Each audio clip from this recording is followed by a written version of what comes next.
Hello,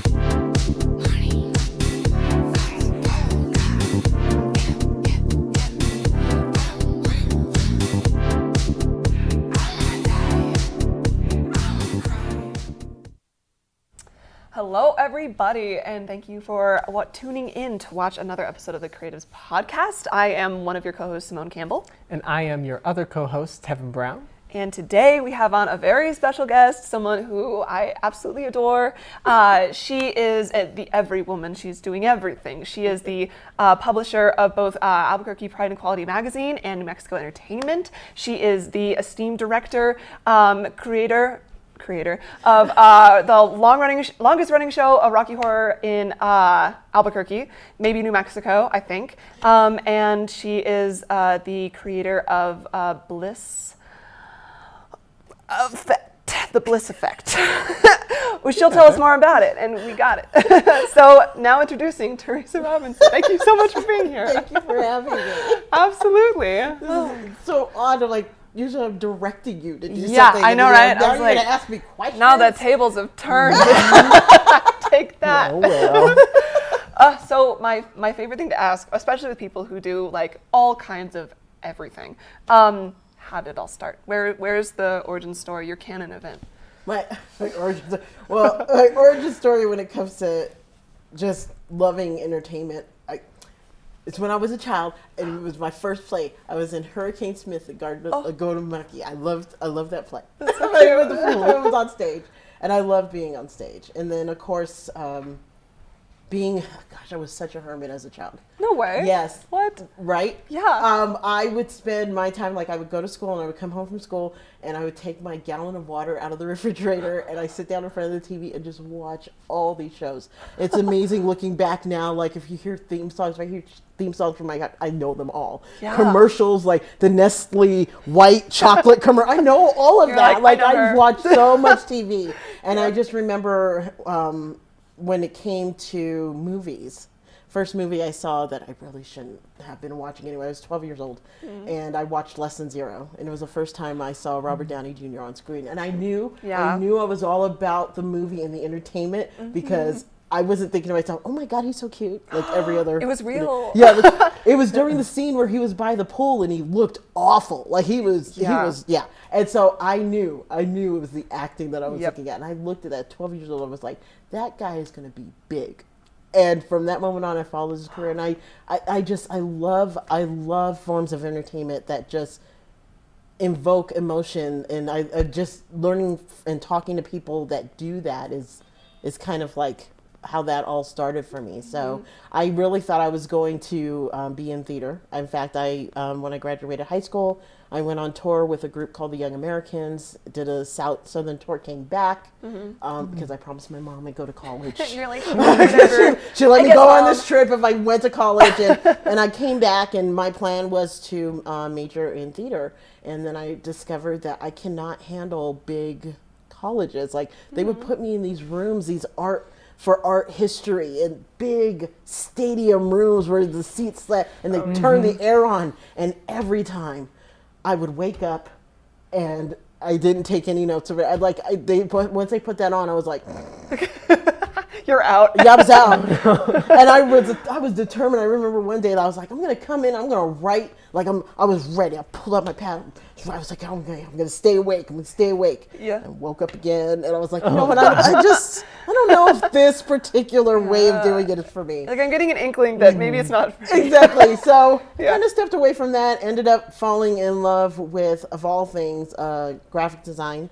I went to school and just fell in love with computers, and that became the thing that I started my business with. So Graphic Bliss LLC, the start of that was my graphic design company. That's what it's called. Yes. So that expanded, it became the LLC, and Graphic Bliss became the Bliss Effect, where it's a branding and entertainment management company. So I found myself working with a lot of creatives that were great at their creative craft, but didn't have headshots, didn't have resumes, didn't have basic stuff. I was like, you gotta get through it, jump through the hoops. Yeah, exactly. Totally. So I started working with them, and then of course just other businesses, and I blame it on the ADHD. It's a tool in the business. Exactly, Yeah. right? It's like, come on. I think a lot of us that do have it, it's like we're always coming up with some, like there's always an idea. There's always some other thing we've got to do. Something's always coming up. So from there, I have my 3 kids, which are all grown. But when I started Graphic Bliss, I was 24 and just about to have William, my oldest, and I think it was probably like a year after that I was like, you know what, I want to start a magazine. Nothing about publishing. I just thought it would be cool to make something pretty. That literally was a whole. That's a great goal. Yes, yeah. I just want to make pretty stuff. So I ended up creating Pride and Equality magazine, which is so it's now been around for 24 years. And really, the story behind that was I started that magazine just to keep a friend to come back. He left for California, he moved, and he was like so unhappy. I was like, well, come back. I'm starting a magazine. Yeah, shout out to that. So we owe it to him. Yeah, for that publication, really for me, it was all about showing a side of the LGBTQ community that I think for a lot of people didn't know, especially back then, because this was 24 years ago. When we started contacting businesses to even take part and be an advertiser, I still remember running into one photographer that asked, we were doing the wedding issue, and they asked, well, how do we book weddings? And I was like, I don't understand the question. And he said, well, I mean, gay marriage is illegal, and so how would we book it? I was like, there's still gonna have the ceremony. It's not like somebody's gonna come in and arrest you. They're like, what are you doing? So it was during a time that people were still not even realizing the market that was there. Yeah. And for me, it was really educating people that didn't know. Anybody that was in that community, it was a lot of assumptions and fear, and they thought they knew, but they really didn't. But really learning about people in the community and realizing we're all the same. So that's where that started. And that was a real lesson for me, because like I said, I just wanted to make a magazine. Distribution. And you're like, I just work here. Printing costs. I'm like, what? I just want to make pretty stuff. But it was a really good lesson for me to learn. But it did cause me to be very cautious in moving forward with my next project, which was New Mexico Entertainment. And the whole premise with that was I was sitting at an Isotopes game. It was the first time I ever been to see the Isotopes play. And I was looking around at all of the different businesses and companies that were sponsoring this, this game that honestly I didn't know about until the day it was happening. And it led me into thinking about the whole thing about how when it comes to finding out about events in this town, I'm either finding out about them the day of or 2 days after it happened. Yep. And then, of course, working with creatives, there's some that are like, I want to do this event. It's on June 30th. It's now June 1st. I'm going to start promoting it now. And I'm like, you're like, no. So yeah, I just was like, there's got to be a way to have this all like in one place, kind of creating a hub for all things entertainment and events. And so I wanted to be that outlet. So I started New Mexico Entertainment. It's now been, I think, as Em reminded me, I think it's 14 years now of having that. And but thank you. But it stayed online for the longest time. I did that on purpose. I was just like, you know what? It's good here. It's good. And people would ask, well, when are you going to print? When are you going to print? I'm like, it will happen. Eventually. Yeah. But I mean, it grew organically, which I really liked. And my whole premise was I didn't want any filler with it. If it was dealing with entertainment and events, that was our focus. I didn't want anything else clouding that. So I've been very happy of the build that we've gotten, that we had so far. And, from that, it developed into events, which I think there's 26 movie screenings we do like every year at some point. So we do movie screenings at the Guild, a lot of nostalgia stuff, like all the things I saw in my childhood that I was like, I love this movie and I want to see it on the I love seeing that like NM Entertainment, what's going to come up at the Guild. I'm like, what'd you pick for us? So and I was excited. We're doing Goonies next, which is one of my favorite films. So good. And then so we also created the New Mexico Entertainment Awards once again really spotlighting those who are putting themselves out there in the events and entertainment field. I feel like there are a lot of people that have really put our big town on the map when it comes to entertainment. You know, we've had a lot of people that are in movies and on television that have come from New Mexico. But there are those ones, the bands that have been like hustling for years, the actor that's going to audition just to be like the tree number 3. So, you know, like there's like those that are always hustling. So I really wanted to take a moment to just highlight. Like, you know, and it's great every year. This is going to be our 3rd year. So the next one happens on July 13th. Yes. And vote for the box. Yeah. Nice flag. Yep, had to. But yeah, I think the thing I enjoy the most is just one, seeing when people get nominated and it feels like, oh, I'm seen. I was seen. Yeah. Even better when they don't think, and there's been, you know, we've been doing this, it will be our 3rd year. And every single year there is a nominee that's just like, well, I know I'm not going to win. So it doesn't even, that's just like, you can't have that mindset. Scarcity mindset. Yeah, you never know. But sometimes when they do win, it's just a look on their face and they get on stage and they're just like, yeah, I didn't plan this. And it's just like, yeah, I love these moments. I love these moments. Yeah. So, I mean, for me, I love entertainment. I love this state. I've always just wanted to showcase what we have. I think as frustrating as it could be with a lot of stuff that goes on, whether it's politically or what have you, that people are very quick to discard New Mexico. They're very quick to give these witty, like, demeaning comments about, oh, we're nothing, and I just you're like, shut up. Yeah, especially if it comes from people that are like,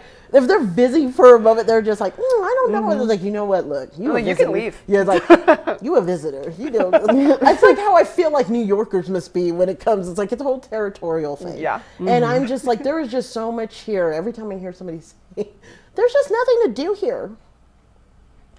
Yes, there is. There just totally is. Yeah, yeah, totally you don't know where to look. You don't have eyes. Left and right. So it's like you're gonna have to get out your house.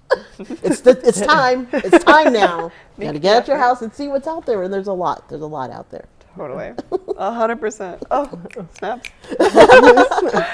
So good.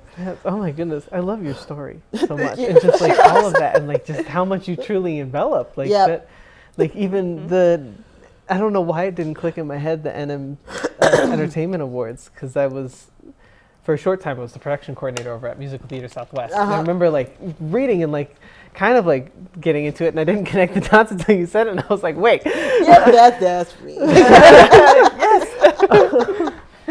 My goodness. I guess my question becomes, how do you manage it all? How are you here? Well, for many years it was very much lack of sleep. Like I just didn't plan on sleeping, and it was even harder when you had, like I said, I had my first child at 26, and I was already 2 years into my first business at that point. And then 4 years later, Abby came. She's Columbia. And then Frederick, who is my youngest, who's 15. You know, I think as a woman, we compartmentalize a lot of things, and so it's almost like we just expect it. It's like it's just what we do. So, as a mother and as a business owner and as somebody who was coming up with all these ideas a lot faster than I could even figure out how to develop them, I just would find myself that I had to come to terms with, one, as much as I didn't want things to fall through the cracks, it was going to happen. And the best you can do is remember what it was that fell through and work back to take care of it. The other thing is that balance, kind of learn that, balancing work life, that's not a thing. That's not a thing.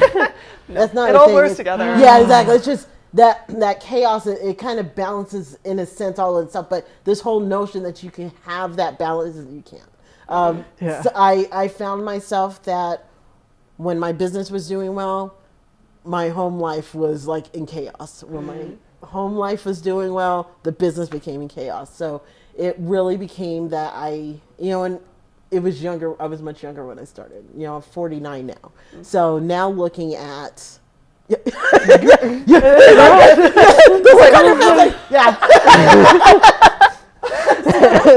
I think it was a "you look great" kind of. Thank you. No, it was. Black don't crack, ladies. Yeah, it's true. It's true.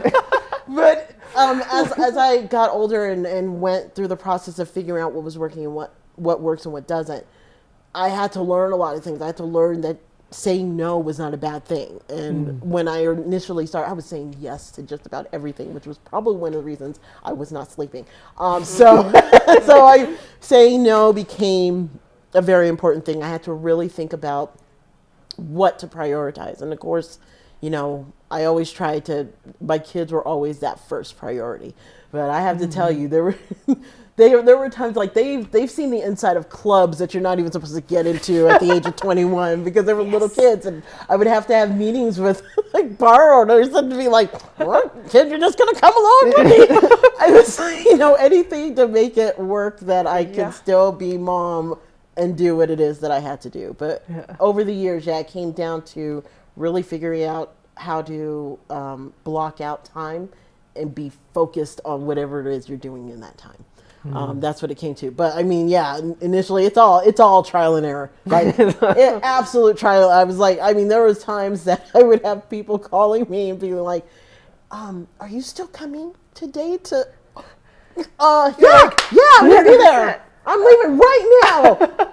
I completely forgot. I was like, if it's not, one of the biggest things, if it's not in my calendar, it doesn't exist. So it really started with that. Somewhere. Yeah. I mean, even with this thing, I was just like, I set alarms, like, because naps are my friend. So I want to make sure I didn't get real comfortable within that before I had to leave.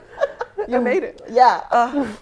I love it. And speaking of no sleep, of doing things that we love, I have to segue into Rocky Horror. Of course. I have to. As a resident Frankenfurter, shameless plug for myself. I love the origin story of how you decided that Albuquerque needed a big sprinkle of Rocky Horror. Yep. So how'd you get started with that? It was during the time that I started Pride and Equality. I really had to think about what I could do to promote the magazine.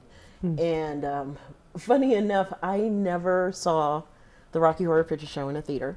In fact, I got diverged. My dang cast did it for me, which this is why I don't tell them anything anymore. But I every time the show was, there was other casts that were doing it, but by the time I started up, it's been 10 years since Rocky was in Albuquerque. So I thought, well, that would be cool. Let's bring that back. And so I teamed up with two of my friends, Marina and Dustin, who are now in Oregon. I miss them. But they are huge fans. They used to do Rocky. They had their own cast when they were living in Phoenix. And so I was like, okay, this is great. So we teamed up together, and it was funny. We started with initial auditions, and there were some people that came through, but it was very small. So I found myself getting on Facebook, and I was like, hey, how would you feel about playing this character? So it was a lot of pick and choosing of just friends we knew when we originally started. And I did not know how well it was going to turn out. Tickets sold out before the show even happened, and we got people calling that were just like, well, can you do one on Sunday? So we had a 2-night show, and I was like, I'm pretty good for 2 nights. But we had so many requests of people that were like, well, can you just do another one? Can you do it? I was like, it's not my venue. I'm limited on what they get. So, I went to Keith at the Guild, amazing guy. Love Keith. And I was like, how would you feel about doing Rocky on Sunday? And he's like, are you serious? And I was like, yeah.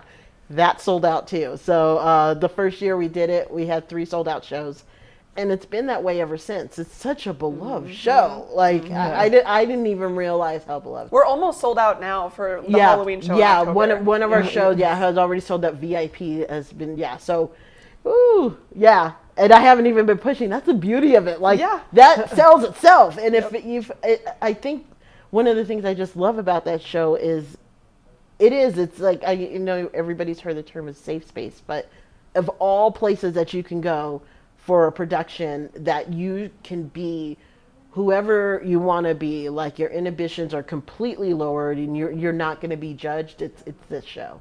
So I enjoy doing it every single year. Yeah. And for me as the director, it's just exciting to see people come through. Like I have seen just variations of people who have walked in and just been like, very quiet and mousy. Like I would not expect them. Like Fiona, she went in as Liz. She's now Fiona. Like she has evolved into a performer that it's just proud to see. And I've seen that with a lot of people that have come through with the Rocky Horror cast. I think sometimes people come in and they think, I don't think I could do this. Maybe, I don't know what I'm thinking. Maybe this is too much for me. And then they realize, like, once they kind of start forming within this family that's almost built doing this production. Totally. It's just they grow every year, and it's just I'm so proud of you guys. Like I'm so proud every time. Thank you for being our fearless leader. 50th anniversary show. Go check it out. 50 years of that film, yeah. So I really want this year to be good, and I'm still, of all the ideas, once again, they don't stop. It never stops. But I want to do a statewide time warp, and that's what we're planning for this year. It's like I want to do a statewide time warp that at the same time we all did the time warp. At certain areas you can record it and send that video. So like that's good. What I want. The mayor, wasn't there something with the mayor and a decree that happened? Oh yes, we got a proclamation from the mayor and from the governor as well. Yeah, but they'll be presenting that in October. Yeah. Yep. For like I really wanted a proclamation that said Rocky Horror Favorite Obsessions Day, and it happened. I'm like, yay! So cool. Good. Yeah. I love it. Yes. That's amazing. I know, right? Oh, well, these shows fly by so fast. So I guess as we're starting the kind of round out of it, one of my favorite questions that I always love to ask is whether it's bullet points or one sentence or a full monologue, what is some advice that you have for creatives of all ages and backgrounds and mediums?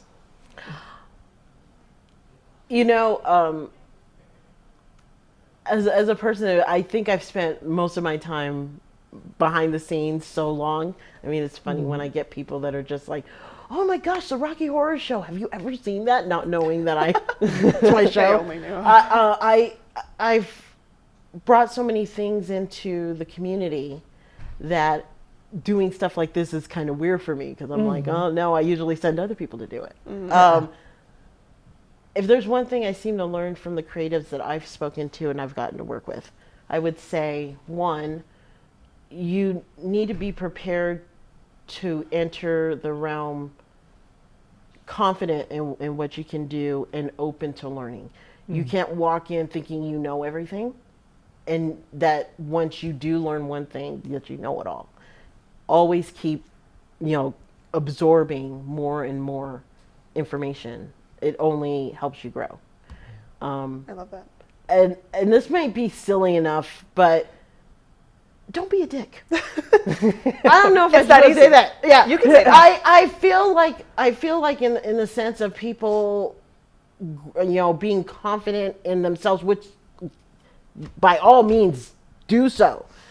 If you have to do that at the expense of someone else's well-being, health, whatever, like it's not worth it. So don't be a dick. Like love your craft. You can love your craft and you can work with people and you just $0 to not be. And of course, as I said earlier in the show, please, if you are a creative, you need to have a promotional toolbox for yourself. You should have, it can't just be headshots of like, look at me, which are great. Those are great. But they're going to want to see you working on things. They want to see behind the scenes. If you have B-roll of things, have that in your arsenal. So this is all stuff that you should be getting together. And please don't use headshots from 10 years ago. keep updated on those. And of course, like, have a bio, have all that stuff ready. And if there was anything that's most important, this is really for performers of stage. If you're a burlesque performer, singer, or band, whatever, you need to have an actual fee that you charge. I'm quite amazed to find out every time I ask somebody I want to work with, so what's your fee? And they're like, that's not good. That's not good. Yep. In the process of learning your wealth, learning what you're worth, you need to figure out that number. So always have that number ready. Wonderful. And enjoy what you do. Yeah. Have fun. I think everybody's so serious nowadays of getting, I want to be famous, or I want to be this, or I want to be in this movie. It's like, remember to stop and have fun. Yeah, like, what about creating? Yeah, exactly. The creative part was supposed to be the thing that was enjoyable for you, that brought that love of what you do. So just remember to have fun when you do it. I love it. Oh, Teresa, thank you so much for joining us. Thank you for having 10 me. seconds, where can people find you? Okay. So, if you want to find me, I am on Instagram and Facebook. It's the real Teresa Robinson. That's me. If you want to find the things I work on, nmentertains.com is New Mexico Entertainment. That's the handle. Or at Pride Equality Mag. For Pride and Equality magazine. That's where you can get Rocky Horror tickets. Yes. Or of course the Bliss Effect Bliss Effect Official is at Instagram. You type any of those in, you'll find. But if you type in Teresa Robinson, you're pretty much you'll find it all. Yeah, find the rest. Yeah. Awesome. Sweet. Okay, cool. Just want to make sure we got that plugged. Thank you. Awesome. And again, thank you so much for being on the show with us tonight. Thank you for having me. And guys, thank you so much for tuning into another episode of the Creatives Podcast. I'm your co-host, Tevin Brown. I'm your other co-host, Simone Campbell. And I would like to thank Studio 519, our amazing producers, our phenomenal sponsors. I would like to thank RME Entertainment for putting us onto RME Free TV. You can get it onto Apple and Android devices, your Apple TV app, as well as many other places. You can also find us now with Catharsis Media on Channel 96. You can also find us on Channel 26. And of course, our OGs, our day ones, the loves of my life, our YouTube watchers. Please be sure to like, comment, and subscribe so we can get those numbers up as well. Thank you guys so much for tuning in every week. And please have a great night. I